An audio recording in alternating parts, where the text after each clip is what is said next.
Jadi di pondok itu kan di semua pondok pastilah ada yang namanya divisi logo, ya kan? Karena al-lughatul ta'jil mahad. Bahasa itu adalah mahkotanya pondok.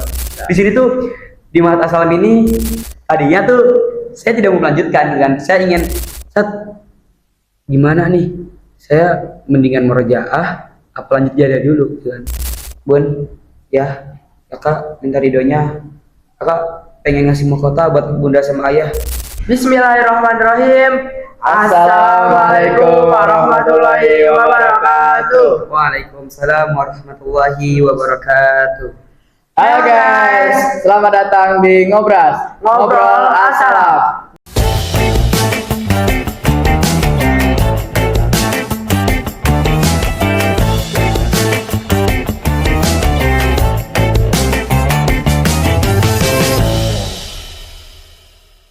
Nah, pada episode kali ini kami kedatangan tamu yaitu Ketua OSIS kita untuk membahas peran, tanggung jawab, serta pengalaman untuk menjalankan organisasi di lingkungan sekolah. Sebelum mulai, izinkan kami untuk memperkenalkan diri. Terlebih dahulu, nama saya Nur Ahmad Al-Ghifari dan Saya Raihan Dika Saputra. Kami sebagai host untuk episode podcast kali ini. Dan Ketua OSIS kita, Nama saya Muhammad Pandu Hidayatullah. gimana kabar Pandu? Sehat? Alhamdulillah sehat sekali. Gimana kalian berdua? Alhamdulillah kami sehat. Wih, terima kasih nih sudah mengundang ke podcast episode kali ini. Aman. Sama-sama. Oh ya, saya dengar Pandu ini kemarin habis juara DAI kalau nggak salah ya. Iya, alhamdulillah. Itu kalau boleh tahu juara berapa ya? Yang gimana nih? Yang SMA 3 Jakarta atau Saking banyaknya nyampe harus ya Alhamdulillah. yang terakhir kali dah. Oh, yang ini terakhir kali, alhamdulillah saya juara dai di MAN 2 Jakarta. Itu saya alhamdulillah mendapatkan juara 1 di situ. Alhamdulillah.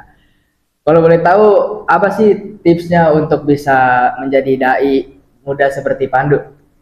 Oh, tips triknya sih yang pertama pastilah berani dulu. Berani. Ya, berani, dan juga mungkin saya bisa jadi kayak gini karena ajaran dari guru saya, mungkin ustadz saya mengajarkan saya, ayo Pandu kita belajar kayak gini.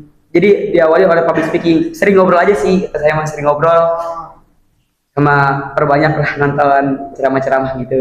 Dai muda di luar sana gitu ya. Iya.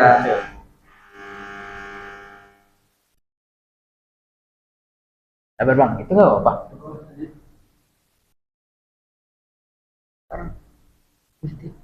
Sekarang Pandu kan kemarin jadi ketua OSIS nih.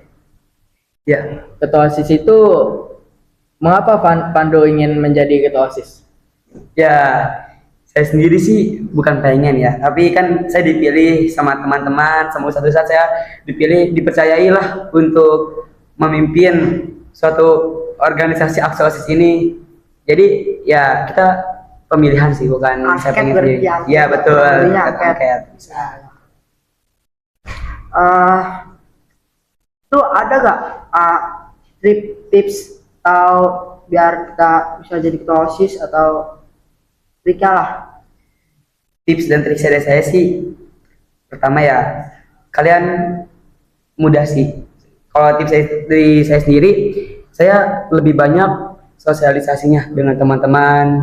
Ya, jadi tunjukin nih kehebatan dari yang kalian punya apa, tunjukin bakat kalian apa, jangan kalian diam terus gitu kan. Tunjukin, saya ngomong nih, saat saya bisa ini, ayo coba gitu kan, mencoba hal baru lah gitu. Oh iya, dari pengalaman gitu. Ya, bisa gitu. Kalau dari Pandu sendiri, mensosialisasikan itu berat atau susah sih? Kalau dari saya sendiri sih, alhamdulillah tidak terlalu susah lah. Mudah saya mengajak ngobrol-ngobrol gitu kan teman-teman saya, bermain bersama gitu kan, belajar bersama. Jadi mereka juga mengetahui apa yang ada di diri saya. Wah, berarti sekarang tidurnya lebih nyenyak ya. Soalnya dulu kan pasti kepikiran rapat, acara, sampai koordinasi ini itu. Sekarang lagi nikmatin dulu masa bebas tanggung jawab atau justru mulai kangen sama kesibukan OSIS nih? Kalau menikmati, ya pasti saya menikmati apa yang sudah 1 tahun saya lalui dan menikmati. Kalau kangen, pastilah kangen. Kangen. Soalnya kan 1 tahun itu kan gak lama ya.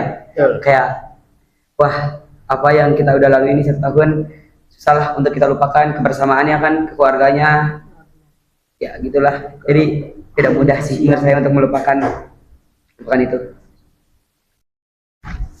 Gimana hasil laporan program kerja anggota-anggotanya nih? Aman nggak nih? Kalau laporan sih aman-aman aja ya. Sampai saya terakhir ngejabat itu, ya saya mengajak lah untuk ketua-ketua dari setiap divisi itu berbincang nih, gimana tugas-tugas kalian di setiap divisi aman, kan? Pastinya kan tugas sebagai ketua OSIS itu memastikan untuk program-program yang mereka punya itu berjalan semua, tidak ada yang mogok lah ibaratnya gitu kan. Memastikan untuk berjalan semua, dan ya seperti itu yang saya lalui. Alhamdulillah lancar semua dengan cara mengajaknya rapat, tidak membuat mereka pusing lah dengan proker-prokernya. Kita juga membantu kan, tidak melepas langsung. Ya seperti itu. Kalau boleh tahu nih, di Mahat Assalam ini ada berapa divisi sih? Kita tuh ada 8 divisi. Itu 9 termasuk BPH. Yang pertama ada divisi Indibat, divisi keamanan. Yang kedua ada divisi Ruhiyah. Jadi divisi Ruhiyah itu divisi yang mengontrol, mengondisikan masjid. Dia bertanggung jawab atas kerapihan masjid. Kalau Indibat tadi, saya belum saya jelaskan. Indibat tadi dia mengontrol satu lingkungan Mahat. Satu lingkungan Mahat? Iya. Besar berarti. Iya itu, dia tuh penjaga benar-benar keamanan lah. Ya. Untuk mendisiplinkan semua santri.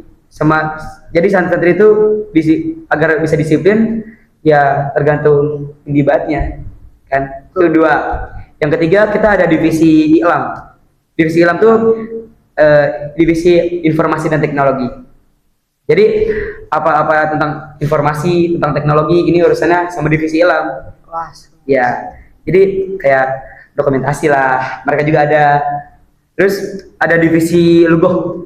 Wah ini penting banget ini. Lu bawa apa tuh? Divisi bahasa. Divisi bahasa. Ya. Jadi di pondok itu kan, di semua pondok pastilah ada yang namanya divisi Lugoh, ya kan? Karena al-lughatu ta'jil mahad. Bahasa itu adalah mahkotanya pondok. Jadi kita nih contoh survei ke suatu pondok, ditanya di sini belajar bahasa apa? Bahasa Arab, bahasa Inggris. Bahkan sekarang juga udah ada pondok yang belajar bahasa Mandarin, Jerman. Kalian pada bisa bahasa Arab, bahasa Inggris? Alhamdulillah sudah lumayan bisa. Wis, keren. Sedikit-sedikit lah. Iya, soalnya kan bahasa juga penting lah buat kita ke luar negeri gitu kan. Kalian mau lanjut di mana nih nanti kalau udah kuliah? Kuliahnya, insya Allah kalau dari Ana ini ya, kalau bisa di Al Azhar Kairo, Wis, keren kamu. Jadi insya Allah ya, itu juga. berarti Jadi mudah-mudahan bisa lah. Amin. iya harus memperdalam Amin. lah bahasa Arabnya juga, kan penting banget. Kalau Dika sendiri gimana?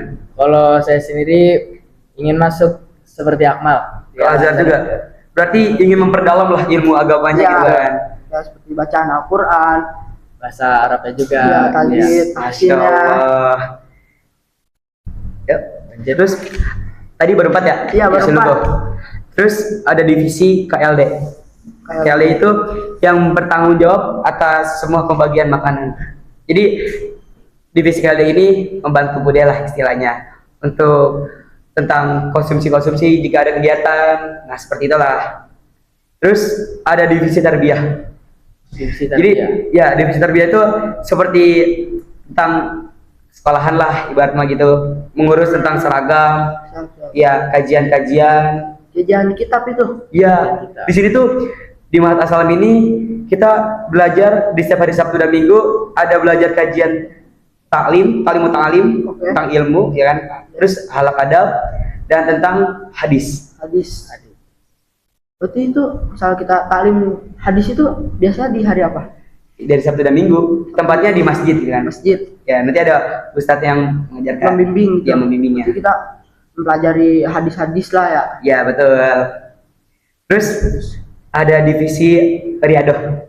Divisi Riyado. Ya, jadi divisi Riyadoh ini kayak untuk olahraga lah, olahraga-olahraganya santri agar tidak jenuh lah di mahat ini kan.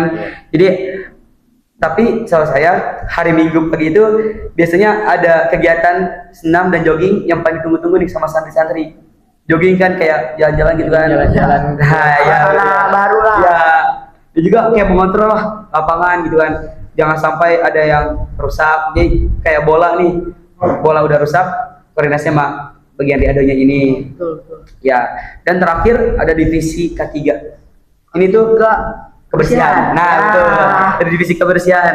Jadi K3 ini pastinya lah paling penting banget kan kalau buat di pondok kebersihan. Ya kan? Karena kan at-tuhuru syatrul minal iman. Kebersihan itu sebagian dari iman. Betul. Jadi pastilah kita juga ketatlah tentang kebersihan agar tidak terkena penyakit-penyakit. Bakteri atau virus-virus lah ya. Itu mungkin dari 8 divisi sama satu lagi kan tadi divisi BPH. Iya. Nah, saya sendiri alhamdulillah saya masuk ke dalam divisi BPH. Jadi divisi BPH itu cuma ada 4 orang. Ketua, wakil, sekretaris dan bendahara. Harus berharap. Nah, jadi BPH itu mencakup untuk bertanggung jawab atas semua divisi. Nah, gitu lah. Oke. Langsung lanjut aja dah. Oke, lanjut aja nih boleh, ke boleh. pertanyaan pertama. Ya, Tahu karena para penonton pada nungguin kan, apa aja sih yang dialami oleh ex ketua OSIS kita? Sebelum dimulai, boleh diminum dulu, Pandu. Oh iya, izin ya minum. Ya. Siap, siap. Kalian juga minum dong? Weh, siap. Bismillahirrahmanirrahim. Ayo silakan. Udah legaan, Pandu. Alhamdulillah. Tadi sedikit tegang, ya. Sekarang dah. Jadi saya juga inginlah membanggakan, membayar kepada orang tua saya sudah mensekolahkan saya di sini dengan cara menghafal Al-Quran. Tapi saya tanam juga menghafal Al-Quran itu niatnya dari Allah, niatnya karena Allah, bukan karena siapa-siapa. Tuh. Ya. Kalau boleh tahu nih, apa sih tips and tricks dari Pandu biar hafalannya cepat nih? Dia omong-omong kan Pandu sudah selesai 30 juz nih. Ya alhamdulillah, alhamdulillah. Ya alhamdulillah. Jadi tips dan triknya dulu nih saya cerita sedikit nih. Ya, Siap, siap apa? Dulu waktu saya kelas 1 SMP itu hafalan saya tidak begitu cepat. Saya masih terbata-bata lah. Terus di saat saya kelas 8 saya mendapatkan musyrif yang baru, ustadz yang baru. Saya itu ngobrol sama ustadz saya. Ditanya, "Pandu, hafalan kamu berapa juz?" Saya menjawablah segini gitu kan. Terus ustadz saya jawab, "Gimana kamu mau jadi hafiz Quran 30 juz?" Saya ngomong kan, pastinya mau tapi bukan soal jadi hafiznya juga, tapi saya ingin bisa mengamalkannya juga gitu kan. Ustaz saya jawab lah, udah kamu coba dulu nih, Ustaz kasih target seminggu udah bisa nyampai 1 juz, seminggu nih nyampe 1 juz, target kamu Ustaz tinggiin lagi gitu kan. Terus yaudah saya siap tuh. Jadi pagi, siang, sore, malam tuh waktu istirahat saya lakukan buat hafalan. Saya ngomong lah pada saya sendiri, "Pandu, kamu harus kuat. Teman-teman kamu aja bisa, ada yang hafiz 30 juz, kamu nggak bisa, sama-sama makan nasi gitu kan." Nah, di kelas 8 pertengahan nih, tepatnya saya masih ingat sekali bulan Agustus. Alhamdulillah saya sudah selesai 5 juz di situ. Terus senang lah saya cerita sama orang tua saya, girang tuh saya, "Alhamdulillah Bun, ya kakak sudah 5 juz nih gitu kan." Alhamdulillah. Tadinya tuh saya tidak mau melanjutkan gitu kan. Saya ingin, udahlah Bun, kakak pengen merojaah gitu kan. Karena kan di sini juga target minimal tuh 5 juz. 5 juz. Iya kan? Maaf nih. Ya. Terus saya lanjut, udah ketemu saya, "Kakak kuatnya gimana?" gitu kan. Mau lanjut apa mau stop? Itu mah terserah kakak sendiri, kakak yang jalanin gitu kan. Iya. Terus saya ngomong lah, saya koordinasiin lah dengan ustadz saya. "Ustadz, gimana nih? Saya mendingan merojaah apa lanjut jada dulu?" gitu kan. Terus ustadz saya ngomong, "Pandu, program di sini itu diusahakan untuk jadiah dulu, agak baru setelah itu memerjahakannya agar tidak kepikiran juga lah gitu kan. Terus di saat itu juga saya memutuskan, wah Bun ya kakak pengen lanjut jadiah aja. Nah alhamdulillah itu orang tua saya support lah gitu kan, udah ya kak gitu kan. Terus di saat itu pula saya masih kayak belum terlalu cepet lah buat hafalin juga. Terus saya ada tuh di saat saya ngapalin awalnya cepet tapi lama-lama terbata-bata nih. Saya curhat lah sama saya, Set, kenapa nih kok Pandu jadi kayak gini gitu kan. Terus saya bilang, Mbak, abis ini kan kamu perpulangan nih minggu sekarang, kamu minta maaf sama keluarga kamu yang pernah kamu yang salah, kali aja kan minta ridhonya, insya Allah kasih jalannya buat kamu mudahkan gitu. Saya lakukan tuh saat saya perpulangan. Saya sebelum pamitan itu saya ngomong lah sama orang tua saya, Bun ya kakak minta ridhonya, kakak pengen ngasih mahkota buat bunda sama ayah siapa nanti gitu kan. Amin Allah. Terus kamu bilang, oh yaudah ayo kakak bunda sama ayah support kakak kok. Nah alhamdulillah pada tanggal 17 Desember kemarin 2025 saya selesai 30 juz. Nah ya alhamdulillah. Terus saya kasihlah kabar ke orang tua saya, Bun ya alhamdulillah nih gitu kan. Orang tua saya sampai Insya Allah gitu kan. Jadi itu mungkin tips and triknya ya, meminta ridho sih, minta maaf gitu kan. Kalau pernah buat kesalahan gitu kan, minta ridhonya sama orang tua tuh terpenting kan, sama orang tua sama ibu gitu kan, agar bisa menjadi hafiz Quran itu tidak mudah. Dan juga minta caranya lah, supportnya sama Ustaz juga. Itu sedikit tips dan trik dari saya. Oke. Iya. Oh ya, Pandu jadi banyakkan cerita nih. Jadi lupa. Nah, tadi baru pertanyaan pertama ya? Iya, maaf. Ya, Lanjut. Ya, waktu pertama kali kepilih jadi ketua OSIS nih, Pandu. Iya, betul. Apa ekspektasi Pandu? Apakah sesuai dengan apa yang diinginkan Pandu? Atau sebaliknya? Dulu tuh saya mikir ketua OSIS itu berarti suatu jabatan yang tidak bisa diremehkan. Dia memegang semua tanggung jawab yang ada di organisasi itu kan. Jadi ekspektasi saya mungkin jadi ketua OSIS itu tidaklah mudah, karena kita punya anggota-anggota gitu kan. Tapi pas saya merasakannya sendiri, ternyata saya angkat lagi tuh apa yang pernah saya omongkan gitu kan. Wah ternyata berat juga nih jadi ketua OSIS. Kita juga harus kuat kan, fisik sama batinnya juga, mental kita juga harus kuat. Ya mental tuh paling utama lah. Iya. Kalau mental udah kena pasti fisik kena. Langsung Iya, down udah, gitu ya. iya. Tapi alhamdulillah Pandu nih mentalnya aman. Alhamdulillah, Aman. saya masih berada gitu. Kuat mental. Kuat mental. Yang penting mah kuat mental. Mental gitu. aja ya. Ya Kak Pandu. Bukan gitu juga lah. Seperti itu juga lah. Jadi alhamdulillah sesuai ekspektasi lah yang saya inginkan. Alhamdulillah. Yap, bisa lanjut. Oke, lanjut. Menurut Pandu nih, jadi ketua OSIS itu lebih banyak bangganya atau capeknya nih? Bangganya atau capeknya? Pastilah, dua-duanya itu ada lah. Bangganya pasti ada, capeknya juga Ada. ada. Ya capeknya mungkin semua orang kalau udah memegang suatu organisasi pasti capek lah, ya kan? Betul. Memikirkan ini, itu. Ya mungkin apa yang kita pikirkan belum tentu orang teman-teman kita itu pikirkan, ya kan? Kalau bangganya ya pastilah kita juga senang gitu kan, jadi ketua OSIS gitu kan. Ya mungkin gitulah, 50-50 lah jadi. Oh, jadi seimbang lah. Ya betul, seimbang. Nih, pernah tidak merasa ingin menyerah di pertengahan menjabat?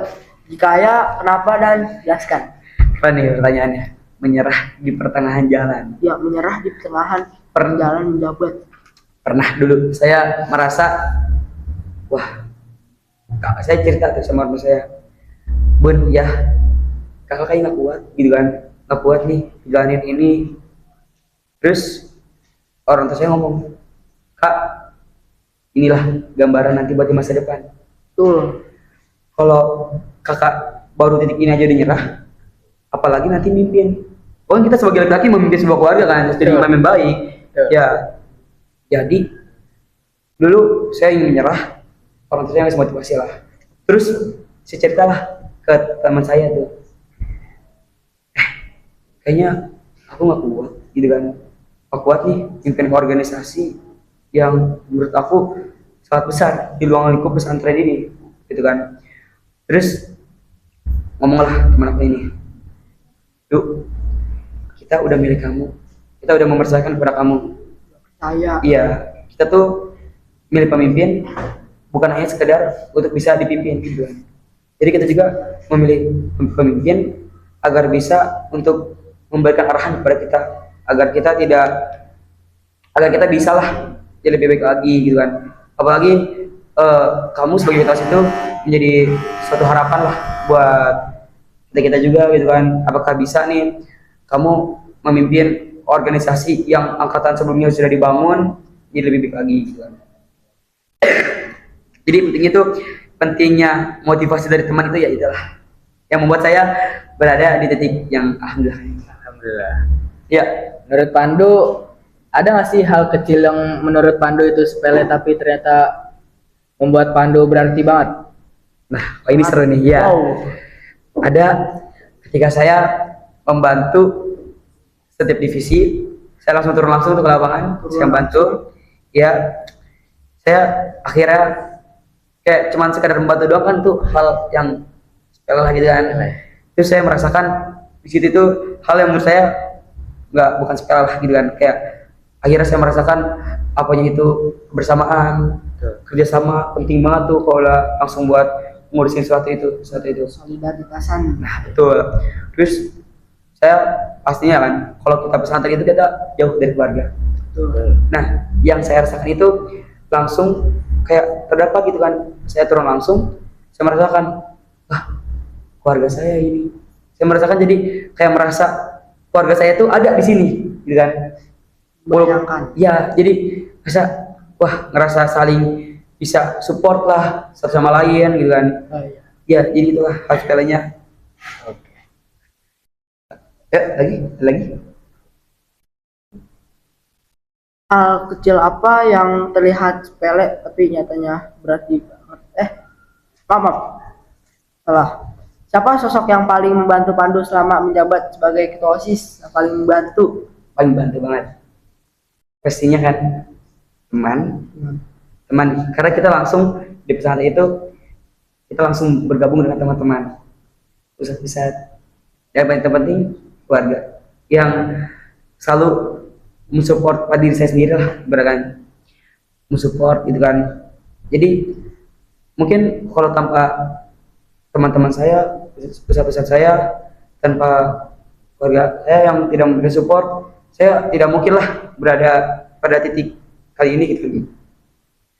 Lagi Alhamdulillahnya di sini ustadz-ustadznya pada mensupport kegiatan-kegiatan di Mata Salam ini. ya betul. Kemarin juga kita ada kegiatan Asalam Fest. Salam Salam Fest. Fest. Ya, jadi kita tuh mengundang semua sekolah untuk ikutlah Itu lomba-lomba kalau di boleh dalam tahu Asalam. di jenjang SD, SMP atau SMA? Ada jenjang SD dan SMP. Ya, kalau SMP itu jenjangnya di untuk SMP ini lomba itu di tempatnya di SMA. Kalau SD sendiri di sini. Izin saya minum lagi ya. Ya, Siap. ya, serah. Silakan lanjut. Lanjut aja ya. Ya, Apa hal pertama yang Pandu lakukan setelah demisioner? yang pastinya sih ya, saya tidak akan langsung melepas pengurus-pengurus yang baru. Pasti saya memantau terlebih dahulu lah, memberikan arahan agar mereka bisa lebih baik lagi gitu kan. Terus mungkin memberikan support juga pastinya nih ke pengurus yang baru ya kan, agar kayak salah lebih baik lagi Agar daripada mentalnya kita. kuat gitu. Iya betul, bisa mungkin itulah. Menurut Pandu, coba kasih motivasi ke OSIS-OSIS selanjutnya agar mentalnya kuat, fisiknya kuat. Siap. Untuk pengurus Aksa OSIS masa bakti 2026 2027 ya mungkin kalian berdiri membawa sebuah kepercayaan, bukan kepercayaan yang ringan tapi kepercayaan yang penuh harapan. Akan ada hari-hari yang melelahkan, hari saat kalian tidak merasa dihargai, kan? Bahkan saat ingin menyerah di pertengahan jalan. Tapi kalian harus ingat, di saat itulah kalian sedang belajar menjadi kuat, pegang amanah ini dengan hati yang tulus, saling menggenggam saat lemah, saling menguatkan, kan? Dan tetap melangkah meski terasa berat. Karena suatu hari nanti kalian pasti akan menoleh ke belakang dan sadar bahwa perjuangan ini telah membentuk kalian menjadi pribadi yang lebih berani, lebih peduli, dan lebih bermakna. Terima kasih atas motivasinya Pandu. Ya, sama-sama. Untuk aksa-aksa lainnya. Boleh nanya nih, Oh, silakan. kan motivasi buat aksosis selanjutnya, tapi kalau buat motivasi buat Pandunya sendiri ada gak? Motivasi buat diri saya sendiri sih, jangan selalu merasa puas terhadap apa yang telah saya dapatkan, gitu kan. Terus merasa pengen hal-hal yang baru, gitu kan. Hal-hal yang lebih, menurut saya, menjadi pelajaran hidup yang lebih bermakna sih. Dan motivasi saya jangan selalu merasa puas. Dan pastinya selalu berterima kasih kepada orang-orang yang telah support, gitu kan, gerakan, gitu sih. Oke. Ya cukup. Terima kasih sudah mendengarkan episode kali ini. Ya. Kisah tentang mantan ketua OSIS mengingatkan kita bahwa setiap fase hidup punya perannya masing-masing dan semua proses itu membentuk siapa kita hari ini. Apapun posisimu sekarang, semoga episode ini bisa menjadi pengingat untuk tetap menghargai dirimu sendiri. Saya Raihan Dika Saputra dan Saya Nur Al-Ghifari sebagai host pembawa acara podcast kali ini pamit undur diri. Wassalamualaikum warahmatullahi wabarakatuh.